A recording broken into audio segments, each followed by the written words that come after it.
ಬೆಳೆ ಹಾನಿಗೀಡಾಗಿ ಸಂಕಷ್ಟದಲ್ಲಿರುವ ಕಲಬುರಗಿ ಜಿಲ್ಲೆಯ ರೈತರಿಗೆ ಕಲಬುರಗಿ ಜಿಲ್ಲಾ ಉಸ್ತುವಾರಿ ಸಚಿವರಾದ ಸನ್ಮಾನ್ಯ ಶ್ರೀ ಪ್ರಿಯಾಂಕ್ ಖರ್ಗೆ ಜಿ ಅವರು ಮುಂದಾಳತ್ವದಲ್ಲಿ ಕಾಂಗ್ರೆಸ್ ಸರ್ಕಾರ ಮತ್ತು ಮಾನ್ಯ ಮುಖ್ಯಮಂತ್ರಿಗಳಾದ ಸನ್ಮಾನ್ಯ ಶ್ರೀ ಸಿದ್ದರಾಮಯ್ಯನವರು ರೈತರಿಗೆ ಪರಿಹಾರದ ಹಣ ನೀಡಿದ್ದಾರೆ ಅಂತ ಪತ್ರಿಕಾಗೋಷ್ಠಿಯಲ್ಲಿ ಸಿಎಂ ಸಿದ್ದರಾಮಯ್ಯ ಅವರಿಗೆ ಕೃತಜ್ಞತೆ ತಿಳಿಸಲಾಗಿದೆ. ಕಲಬುರಗಿ ಜಿಲ್ಲೆಗೆ ಒಂದು ವಾರದ ಹಿಂದೆ 2025-26ನೇ ಸಾಲಿನ ಮೊದಲನೆಯ ಕಂತು ಹಾಗೂ ಎರಡನೆಯ ಕಂತು ಸೇರಿ ಒಟ್ಟು 498.72 ಕೋಟಿ ರೂಪಾಯಿ ಹಣ ರೈತರ ಬ್ಯಾಂಕ್ ಖಾತೆಗೆ ಡಿಬಿಟಿ ಮುಖಾಂತರ ಜಮೆ ಮಾಡಲಾಗಿದೆ.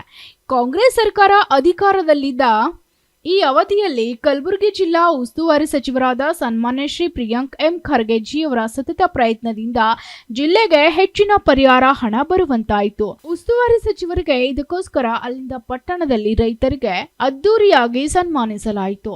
ಇಷ್ಟೆಲ್ಲಾ ಪರಿಹಾರ ಜಿಲ್ಲೆಯ ರೈತರಿಗೆ ನೀಡಿದ್ರೂ ಕೂಡ ಜಿಲ್ಲೆಯ ಬಿಜೆಪಿ ಮುಖಂಡರು ಅದರಂತೆ ಪ್ರಚಾರಕ್ಕಾಗಿ ಸುಳ್ಳು ಆರೋಪ ಮಾಡ್ತಿದ್ದಾರೆ. ರಾಜ್ಯದಿಂದ ಕೇಂದ್ರದಲ್ಲಿ 19 ಸಂಸದರು, ಮೇಲಾಗಿ ರಾಜ್ಯದಿಂದ ಕೇಂದ್ರ ಸರ್ಕಾರದಲ್ಲಿ ಸುಮಾರು ಜನ ಸಚಿವರಿದ್ರೂ ಕೂಡ ರಾಜ್ಯದ ರೈತರಿಗೆ ಸೂಕ್ತ ಪರಿಹಾರ ನೀಡದೆ ಮೊಸಳೆ ಕಣ್ಣೀರು ಹಾಕುತ್ತಾ ಅನ್ಯಾಯ ಮಾಡ್ತಿದ್ದಾರೆ. ರಾಜ್ಯ ಕಾಂಗ್ರೆಸ್ ಸರ್ಕಾರ ಕೇಂದ್ರ ಸರ್ಕಾರಕ್ಕೆ ಅತಿವೃಷ್ಟಿಯಿಂದ ಹಾನಿಗೀಡಾದ ರೈತರಿಗೆ ಹೆಚ್ಚಿನ ಪರಿಹಾರ ಒತ್ತಾಯಿಸಿ ಬೇಡಿಕೆ ಮುಂದಿಟ್ಟಿದ್ರು ಕೂಡ ರೈತರ ಬಗ್ಗೆ ಕಿಂಚಿತ್ತೂ ಕಾಳಜಿ ತೋರಿಸ್ತಿಲ್ಲ ಅಂತ ರಮೇಶ್ ಮರ್ಗೋಳ್ ಆರೋಪಿಸಿದ್ದಾರೆ. ಬಿಜೆಪಿಯವರು ಕೆಲವು ದಿವಸಗಳಿಂದ ಹಿಡಿದು ಇವತ್ತು ರಾಜ್ಯ ಸರ್ಕಾರದ ಬಗ್ಗೆ ಅಪಪ್ರಚಾರವನ್ನು ಮಾಡ್ತಕ್ಕಂಥದ್ದು ನಾವೆಲ್ಲ ಪತ್ರಿಕೆಯಲ್ಲಿ ನಿನ್ನೆ ನೋಡಿದಾಗ ಗೊತ್ತಾಯಿತು. ಇವತ್ತು ರೈತರ ಬಗ್ಗೆ ಮೊಸಳೆ ಕಣ್ಣೀರು ಅನ್ನು ಹಾಕಿರ್ತಕ್ಕಂಥ ನಮ್ಮ ಬಿಜೆಪಿ ನಾಯಕರಿಗೆ ಬಹುಶಃ ಕರ್ನಾಟಕ ರಾಜ್ಯ ಸರ್ಕಾರ ಏನು ಕೊಡುಗೆ ರೈತರಿಗೆ ಕೊಟ್ಟಿರ್ತಕ್ಕಂಥದ್ದು ಬಹುಶಃ ಅವರಿಗೆ ಗೊತ್ತಿದೆಯಲ್ಲೋ ಗೊತ್ತಿಲ್ಲ, ಸುಮ್ಮನೆ ಪ್ರಚಾರಕ್ಕಾಗಿ ಅಪಪ್ರಚಾರವನ್ನು ಮಾಡ್ತಕ್ಕಂಥದ್ದು ನಾವೆಲ್ಲ ನೋಡ್ತಾ ಇದ್ದೀವಿ.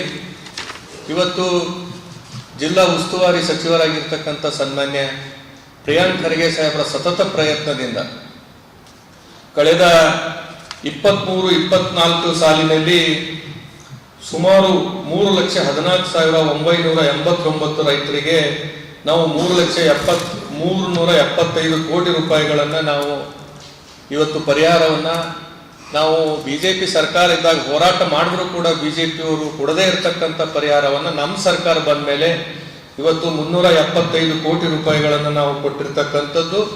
ಮತ್ತು 23-24 ಸಾಲಿನಲ್ಲಿ ನೆಟ್ಟೆ ರೋಗದಿಂದ ಏನು ತೊಗರಿ ಹೋಯಿತು ಅವಾಗೂ ಕೂಡ ನಾವೆಲ್ಲ ಸತ್ಯಾಗ್ರಹ ಮಾಡೋದ್ರ ಮುಖಾಂತರ ನಾವು ಬಿಜೆಪಿ ಸರ್ಕಾರ ಆಗ್ರಹ ಮಾಡಿದ್ರು ಕೂಡ ಅವ್ರು ಕೊಡಲಿಲ್ಲ.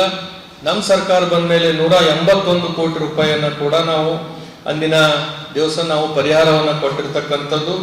ಇವತ್ತು 24-25ನೇ ಸಾಲಿನಲ್ಲಿ 13.37 ಕೋಟಿ ರೂಪಾಯಿಗಳನ್ನು ಕಳೆದ ಏನು ಇವತ್ತು ಬೆಳೆ ಹಾನಿ, ನಮ್ಮ ಅತಿವೃಷ್ಟಿಯಿಂದ ಮಳೆ ಹೆಚ್ಚಾಗಿ ಬೆಳೆ ಹಾನಿ ಆಗಿರ್ತಕ್ಕಂಥ ಸಂದರ್ಭದಲ್ಲಿ ಜಿಲ್ಲಾ ಉಸ್ತುವಾರಿ ಸಚಿವರು ಮತ್ತು ನಮ್ಮ ಶ್ಯಾಮಪ್ರಕಾಶ್ ಪಾಟೀಲ್ ಜಿಲ್ಲೆಯ ಎಲ್ಲ ಶಾಸಕರು ಸೇರಿ ಮುಖ್ಯಮಂತ್ರಿಯವರನ್ನು ಕರ್ಕೊಂಡು ಬಂದು ವೈಮಾನಿಕ ಸಮೀಕ್ಷೆಯನ್ನು ಮಾಡುವುದರ ಮುಖಾಂತರ ನಮ್ಮ ರೈತರಿಗೆ ಆಗಿರ್ತಕ್ಕಂಥ ಅನ್ಯಾಯವನ್ನು ಸರಿಪಡಿಸಲಿಕ್ಕೆ ಪ್ರಾಮಾಣಿಕ ಪ್ರಯತ್ನ ಮಾಡಿರೋದ್ರಿಂದಲೇ ಇವತ್ತು 498 ಕೋಟಿ ರೂಪಾಯಿಗಳನ್ನು ನಾವು ಈಗಾಗಲೇ 2 ಹಂತದಲ್ಲಿ ರೈತರಿಗೆ ನಾವು ಬೆಳೆ ಪರಿಹಾರವನ್ನು ಹಾಕಿದ್ದೇವೆ. 3,26,183 ರೈತರಿಗೆ ನಾವು ಬೆಳೆ ಪರಿಹಾರ ಹಾಕಿರ್ತಕ್ಕಂಥದ್ದು. Bureau report, SSV news, Kalaburagi.